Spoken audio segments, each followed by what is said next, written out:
Well, I think that's neatly summed up by Blaise Pascal when he puts his famous wager. He says, reason alone will not settle the question as to whether God exists or not. And by reason here is meant not just a priori reasons, which don't refer to experience, but evidential reasons as well. So consider the arguments for the existence of God. The cosmological argument, where did the universe come from? There must have been a cause of the universe's existence. Or the teleological argument, where does the appearance of design come from? Well, the fact that there was actually a designer. Where does our moral consciousness come from? It was instilled in us by God, and so on and so forth. So you've got arguments for the existence of God, but those are balanced by arguments against, notably the problem of evil. If there's an all-powerful, all-knowing, all-loving God, why is there suffering in the world? How can he permit this? And for the agnostic, these reasons for and against balance each other out, leaving a sort of equal balance of probabilities. And even the reasons you can give for or against are themselves ambiguous. The evidence that you might point to is ambiguous. So, for example, take the fact that we have a moral consciousness. Theists will say, well, we have this because God put it in us.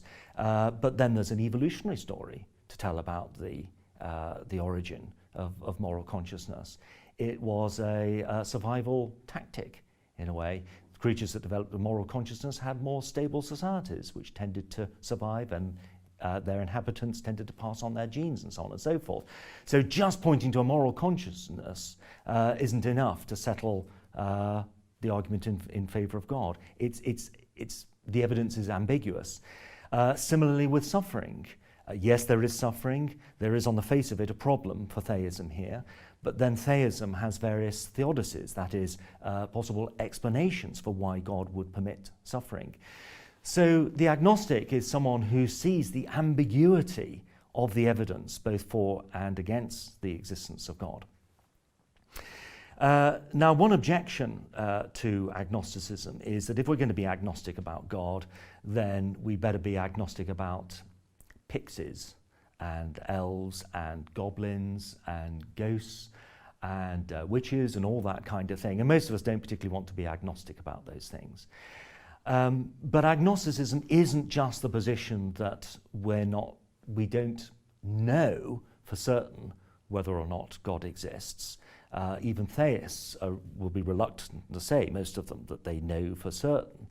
The agnostic says something rather stronger than that there is an equal balance of probabilities for and against the existence of God. We don't think there's an equal balance of probabilities when it comes to pixies. We've got some pretty good reasons for thinking there aren't pixies, and not particularly good reasons for thinking that there are. So agnosticism about God doesn't commit us to agnosticism about pixies, and I hope I'm not offending any pixie enthusiasts out there.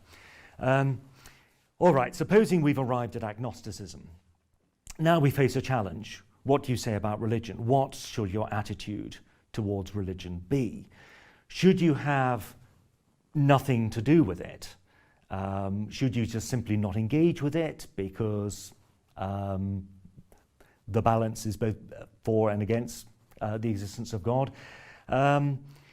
Well, as William James pointed out, that's really equivalent to atheism. To not engage with religion at all is effectively to be a practical atheist. But there are ways in which the agnostic can engage with religion. There are lots of ways in which engaging with religion as a narrative about the world, as a way of exploring certain moral and spiritual ideas can be immensely valuable, even if you're not sure whether it is based on absolute truth.